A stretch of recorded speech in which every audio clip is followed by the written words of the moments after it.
Hej, tu Sysia, zapraszam Was na przegląd makijaży z rozdania Złotych Globów. Chociaż te makijaże nie są jakieś turbo oryginalne, kreatywne, kolorowe, intensywne, zaskakujące, to jest to taka kategoria typowo upiększająca, więc przejrzymy sobie te najciekawsze makijaże. Powrót serii, której dawno nie było. Część z Was się stęskniła. Mam nadzieję, że będzie się Wam miło oglądało. Zapraszam do oglądania.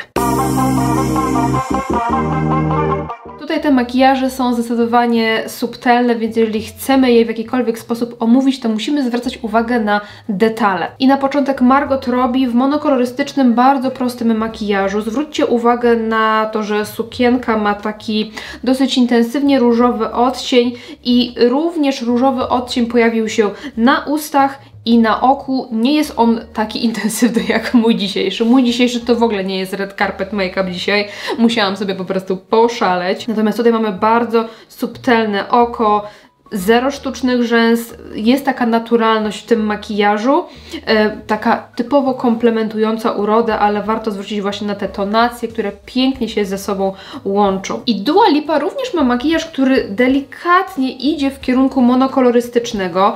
Tutaj mamy oko pokryte delikatnymi brązami, nawet nie wiem, czy tutaj jest jakiś błysk, czy ono jest po prostu subtelnie wykonturowane, ale widzimy, że kolor ust i kolor policzków jest dosyć zbliżony. Tam się dzieją podobne tonacje, które fantastycznie grają z tym kolorem włosów. W ogóle ten kolor włosów, jak ja zobaczyłam, to ja stwierdziłam, że ja taki chcę.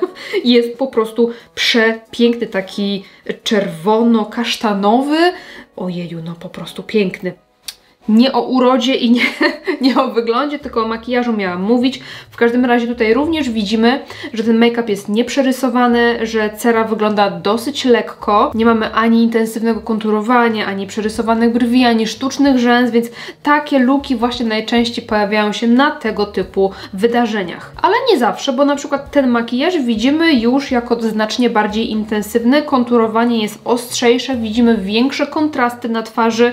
Mamy też mocniej wyrysowaną brew, chociaż ona nie jest ciemna i intensywna, to widać ewidentnie, że jest taka odcięta korektorem od dołu, więc chodzi o to, żeby była właśnie taka bardzo wyostrzona. Mamy przydymione oko i też jakieś takie sztuczne rzęsy, natomiast one są te sztuczne wciąż w takim dobrym guście, w takim sensie, że nie są teatralne po prostu.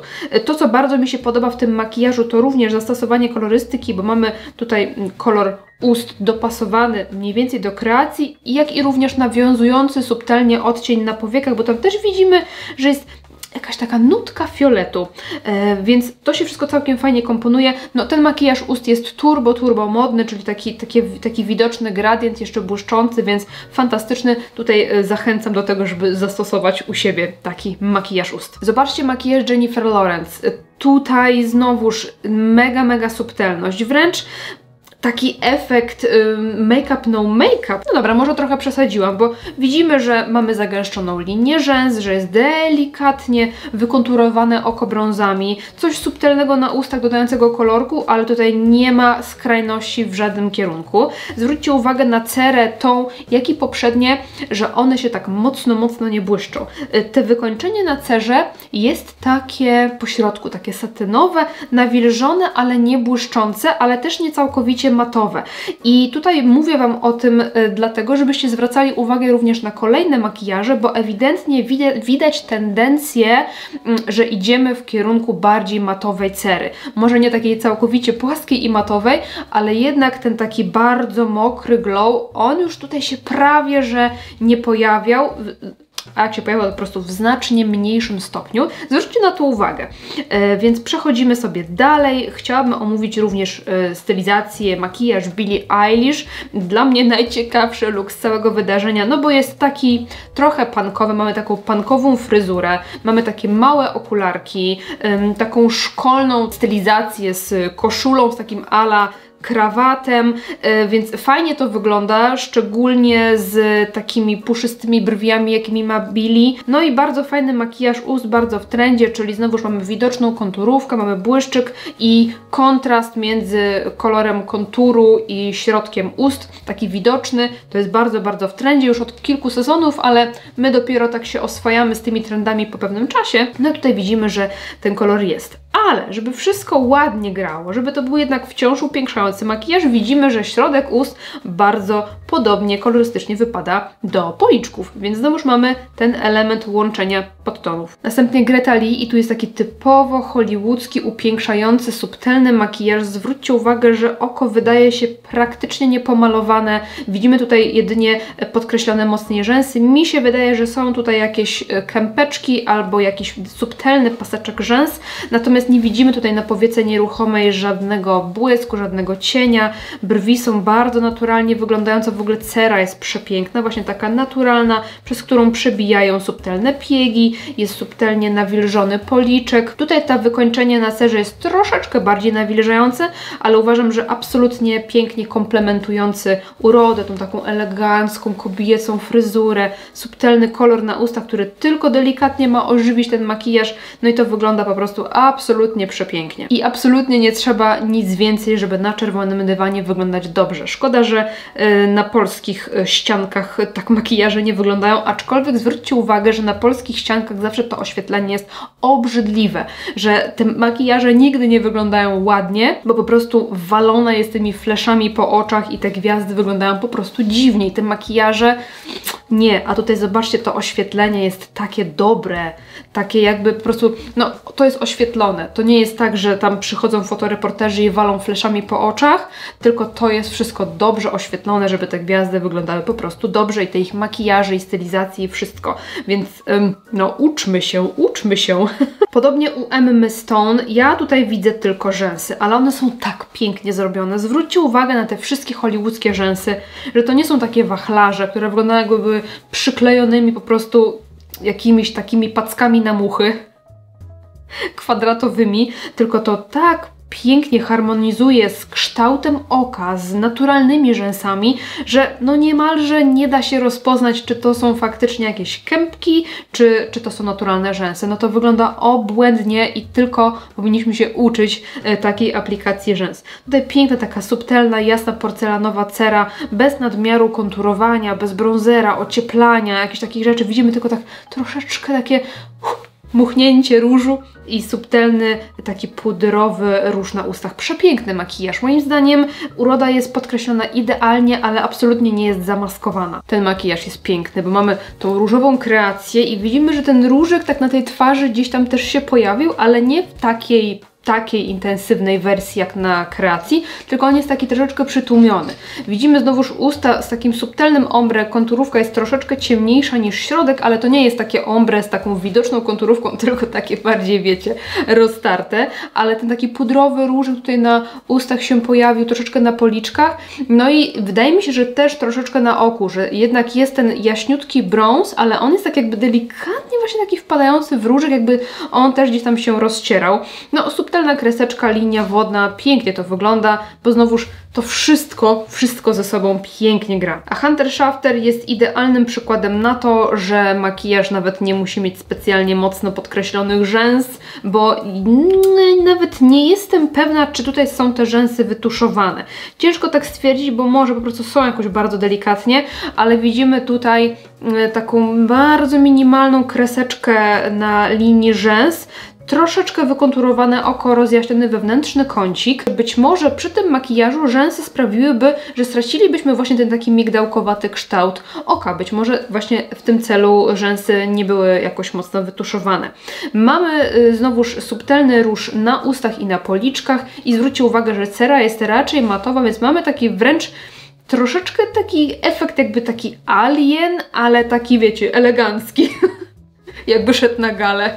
Ale mamy też nieco mocniejszy makijaż u Ariany i zobaczcie, tutaj mamy takie przepiękne kocie oko w klimacie smoky eye, mamy brąz i czerń, ale zwróćcie uwagę na tą czerń, która jest taka trochę sheer, taka trochę półtransparentna, nie jest to takie pełne krycie. I to jest właśnie sekret takiego idealnego hollywoodzkiego smoky eye.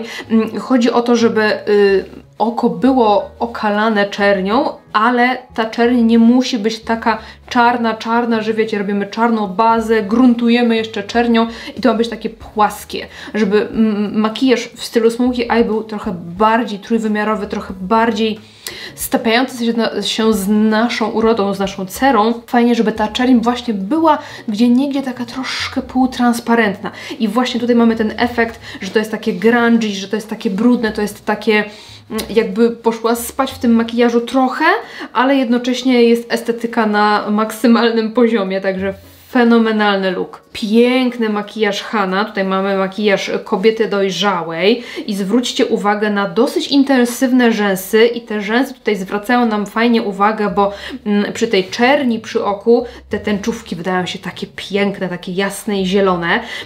Ale mimo, że jest to dosyć intensywny pasek rzęs, to znowuż zobaczcie, jak on jest pięknie wkomponowany w kształt oka, że same rzęsy nie są za długie, nie są za grube i dosłownie wyglądają tak, jakby były idealnie skomponowane pod kształt oka, że znowuż nie mamy tego efektu wachlarza czy packi na muchy, tylko po prostu to tak pięknie gra, no coś pięknego. Mega podoba mi się to, co się dzieje na oku. Tu jest też odrobinka jakiegoś subtelnego błysku. Przypuszczam, że to może być po prostu troszkę rozświetlarza, że to mogą być te produkty, które były stosowane na policzkach, mogą być też nałożone na oko. No i mamy przepiękny odcień na ustach takiego pastelowego, ale ciepłego różu. Podobny odcień jak zwykle na policzkach. Pięknie to wygląda przy tej kreacji takiej czarnej z trendem, no, z takiej przezroczystości.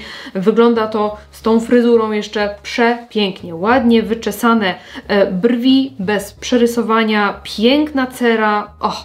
Cudowny look. Chyba mój ulubiony z całej gali.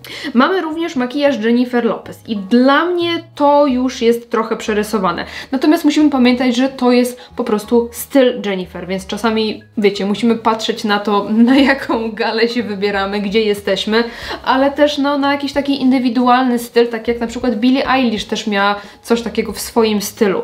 Jennifer słynie z tego, że jej makijaże są mocno wykonturowane i z tego wyraźnego konturowania właśnie słynie. Tutaj widzimy, że te konturowanie idzie wręcz w kierunku takiej czerwieni, czyli to jest taka opalenizna, spalenizna trochę. Natomiast mi się nie do końca podoba, ponieważ jest tutaj dużo na cerze kontrastu. Zwróćcie uwagę, że czoło jest dosyć ciemne, pod okiem jest dosyć jasno i tak naprawdę żaden z tych kolorów, który pojawia się na twarzy, nie pasuje do końca do koloru widocznego dekoltu, bo opalenizny kolor jest ciemniejszy niż szyja, dekolt, a to, co się dzieje pod okiem, w centrum twarzy, broda, nos jest jaśniejsze. Więc tak naprawdę no, mamy ten efekt maski moim zdaniem i ja nie jestem zwolenniczką i jest to dla mnie zbyt kontrastowe. Jeżeli konturowanie spoko, ale to jest naprawdę intensywnie kontrastowe.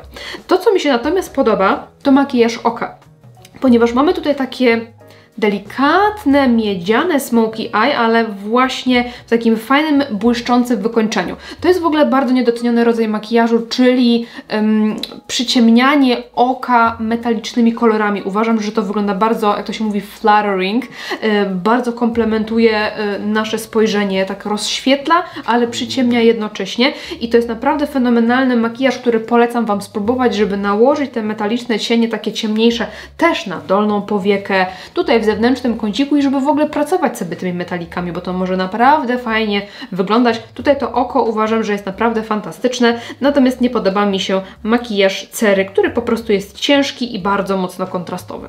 Julia Garner reprezentuje tutaj trend na nieco chłodniejsze makijaże. Mówiłam o nich w odcinku z trendami nadchodzącymi i właśnie wspominałam o tym, że no, idziemy w kierunku tych chłodniejszych makijaży też, chociaż czerwień jest super modna, ale również niebieskości i srebro. I tutaj widzimy makijaż bardzo subtelny, ale właśnie z tym takim fajnym srebrzystym akcentem wewnętrznym kąciku. Widać, że nie jest to rozświetlacz, bo to jest znacznie intensywniej błyszczące i bardziej srebrzyste i cały ten makijaż właśnie oka jest taki delikatnie, jakby taki przypruszony szarością. Mamy kreskę taką roztartą, ale na dolnej powiece tutaj też widzę, jakby właśnie była jakaś taka odrobina szarości. Więc idziemy w kierunku chłodnego makijażu. Fajnie się to prezentuje i z taką bardzo jaśniutką urodą, i z srebrzystą kreacją z cekinami. Także w takiej konfiguracji uważam, że srebrne makijaże wyglądają absolutnie genialnie i w takiej formie chłodny makijaż będzie pasował niemalże każdemu. Amanda słynie zawsze z takich pięknych makijaży. One są zawsze takie nieskazitelne, takie subtelne, takie upiększające, ale tutaj mamy wampira. Nie podoba mi się ten makijaż i aż, słuchajcie, wyszukałam inne zdjęcie, bo pomyślałam, że może takie ujęcie jakieś z innej strony, jakoś to wyszło, takie coś nie teges, ale na innym zdjęciu było jeszcze gorzej. Nie podoba mi się ten makijaż. Wygląda ciężko, wygląda męcząco i absolutnie nie podkreśla urody Amandy, bo jest taki zasiny. Przy tym fiolecie może fajnie podkreślona jest tęczówka, ale mam wrażenie, jakby linia wodna w ogóle była taka różowa, jakby te oczy były takie zapłakane i takie zmęczone. I może gdyby na policzkach i na ustach pojawił się jakiś ładny, ożywiający kolor, taki dodający właśnie tego krążenia na twarzy, to by było spoko, ale kolor ust jest mega siny, uważam, że mega nietrafiony. Rozumiem chęć dopasowania makijażu do kreacji, bo widzimy, że te monokolorystyczne looki są bardzo popularne na czerwonych dywanach, a widzimy, że ta kreacja jest takim ciemnym fioletem, więc to pewnie miało po prostu ze sobą grać, ale niestety moim zdaniem przy tej karnacji, przy tym kolorze włosów jest to bardzo, bardzo niekomplementujące. Wygląda moim zdaniem po prostu ciężko, szaro, zmęczenie. I chociaż Smoky Eye w fioletach to jest fantastyczny wybór na czerwony dywan, tak tutaj te podtony i ten kolor ust absolutnie nie. Albo docieplić, albo troszeczkę bronzera, albo zmienić podtony, bo to nie wygląda dobrze. A może wyglądać dobrze, chociażby zwracając uwagę na makijaż Opry, która też ma monokolorystyczny makijaż w fioletach, ale mamy tutaj żywszy fiolet i taki, który dużo lepiej komplementuje kolor karnacji. Tutaj u Opry oczywiście nie będzie trupiego efektu, bo chociażby ciemna karnacja już nam troszeczkę niweluje ten efekt. No tutaj przy Amandzie mamy bardzo jasną porcelanową cerę, więc łatwo jest o taki efekt. Natomiast tutaj zwróćcie uwagę, że te podtony pięknie ze sobą grają. Mamy fioletno oko, takie przydymione oko, tutaj kolczyki, kreacja, wszystko jest takie fioletowe, troszeczkę mocniejsze rzęsy, ale to wygląda naprawdę fajnie. I mamy też fiolet na ustach, ale zwróćcie uwagę na podton, że on już jest troszeczkę bardziej ożywiający. Że tutaj na oku ten fiolet jest taki fiołkowy, wpadający już jakby w kierunku niebieskiego szedł, a to, co się dzieje na ustach, idzie już w kierunku różu. Czyli będzie nam troszeczkę ten kolor ust mimo wszystko ożywiał i tak właśnie dodawał tego krążenia na ustach. Więc tutaj ten makijaż fantastyczny, mimo że mamy taki full glam, jest intensywnie, ale u Amandy też było, a tutaj jest dobrze. A tam nie.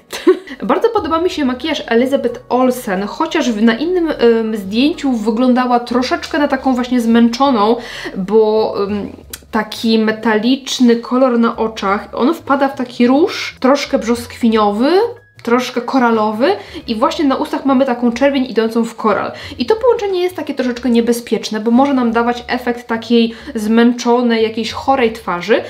Moim zdaniem tutaj fajnie to wygląda. Przy tej fajnie eleganckiej, gładkiej fryzurze, błyszczących włosach, w takim chłodnym podtonie i białej kreacji, no fajnie nam się ten makijaż wybija, chociaż jest bardzo prosty, bo wygląda jakby ten jeden kolor był po prostu na całym oku, plus wytuszowane rzęsy i nic więcej. No i właśnie taki fajny ozdobnik kontrastu na ustach, bo wiemy, że przy tych często makijażach z czerwonymi ustami na tych oczach nie dzieje się nic specjalnego, albo się nie dzieje nic, albo się dzieje nuda, albo jest kreseczka, albo jakiś lekki brązik, więc to jest trochę nudne. A tutaj jest ciekawie. I za tą ciekawkę ma u mnie dużą okejkę, bo jest to ciekawe połączenie, oryginalne, twórcze, ale jednak wciąż komplementujące urodę. O, bardzo chciałam omówić makijaż Sary Snook, bo zwróćcie uwagę na jej budowę oka. Przypuszczam, że gdyby któraś z nas chciała wybierać się tutaj na czerwony dywan, mając taką budowę oka z widocznie opadającą powieką, z taką wręcz poduszeczką, to robiłaby wszystko, żeby to zniwelować. A tutaj ten makijaż kompletnie jakby pominął ten efekt, nie traktując go zupełnie jako wada urody, a raczej właśnie taka specyficzna cecha urody. I choć to tam może jest delikatnie przydymione ta okolica, tak nie jest to kompletnie nadbudowywane makijażem i niwelowane w jakikolwiek sposób. I to jest właśnie sekret tych makijaży hollywoodzkich, że one nic nam mają nie niwelować, nie? Że one po prostu mają podkreślać nasze spojrzenie i ja uważam, że ten makijaż jest zjawiskowy, że to oko wygląda tak tajemniczo, tak niesamowicie, tak, że od razu przyciąga uwagę, ale nie tym, że ojej, jej opada powieka, tylko po prostu jest tak niesamowite, że widać pięknie tą niebieską tęczówkę. Mamy fajne brązy i też delikatnie metaliczne, wydaje mi się, że to może była jakaś metaliczna kredka roztarta i kompletnie ten makijaż tutaj nie próbuje nam czegokolwiek zakryć i udawać, że mamy jakiś inny kształt oka niż mamy, no jest dla mnie fenomenalny. Do tego no piękne kolory takiej brudnej róży, gdzieś tam na ustach, na policzkach, pięknie to wygląda, ale właśnie zwróćmy uwagę na to oko i też potraktujmy czasami swój makijaż jako nie coś, co ma nam po prostu wszystko naprawiać, co jest złe, tylko pomyślmy sobie, że właśnie to jest takie unikatowe, to czyni nas unikatowymi i wyjątkowymi w swoim rodzaju, że mamy taki kształt ust, taki kolor oczu, taką budowę oka, budowę twarzy i tak dalej. Nie zawsze musimy, wręcz w ogóle nie musimy tego niwelować. Natomiast Kate moim zdaniem już troszeczkę przerysowana. To też jest taki soft glam, ale już mi się jakoś tak, nie wiem, nie podoba. Może to kwestia stylizacji, że mamy tutaj i błyskotki, i tutaj, i ten kwiat, i ta taka kitka troszkę infantylna. Jakoś tak zajechało mi troszeczkę polską ścianką bardziej. Średnio.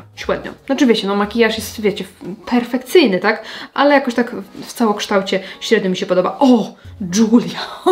To jest taki piękny makijaż. Zobaczcie, monokolorystyczny, ale dawno nie było czegoś takiego. Idziemy w kierunku żurawiny takiej, ale to wygląda wciąż tak pięknie, bo ta żurawinka jest i na ustach, i na oczach, i nawet policzki są takie delikatnie właśnie w kierunku jakby szły takiej właśnie boróweczki, żurawinki, czegoś takiego, ale to jest wciąż takie miękkie i delikatne, że to nie jest bardzo intensywne, bardzo ciemne, bardzo przerysowane, usta są raczej matowe, oko też, ale mimo wszystko przez to, że to jest wszystko takie bardzo mocno rozblendowane, takie jakby było wklepane paluszkiem, to wygląda bardzo, bardzo fajnie, zdrowo i mega ciekawie, właśnie w połączeniu z blond włosami i z białą kreacją. No dla mnie jest po prostu zarąbisty ten makijaż. Będę chciała chyba coś takiego sobie zrobić, bo zazwyczaj jak właśnie idę w kierunku jakichś odcieni bordo, czerwienie, róże, to kończę w ten sposób, że tak wiecie, mega, mega intensywnie, a chciałabym, żeby zrobić sobie taki hollywoodzki makijaż, ale z kolorem właśnie jakimś takim żurawinowym, bordowym, czerwonym, różowym. No, to by było wyzwanie. Jeżeli lubisz oglądać odcinki, w których omawiam makijaże gwiazd, to zostaw mi komentarz, łapkę w górę, żebym wiedziała, że faktycznie Ci się podobają, bo często dostaję sugestie od widzów, a potem wyświetlenia sugerują jakbyście jednak nie chcieli tego oglądać, więc żebym wiedziała, że chcecie, to zostawcie proszę po sobie jakiś ślad i dziękuję Wam serdecznie za oglądanie. Piszcie też, który z tych makijaży podobał się Wam najbardziej, a który nie do końca i widzimy się w następnym odcinku. Dzięki za oglądanie, trzymajcie się, pa pa!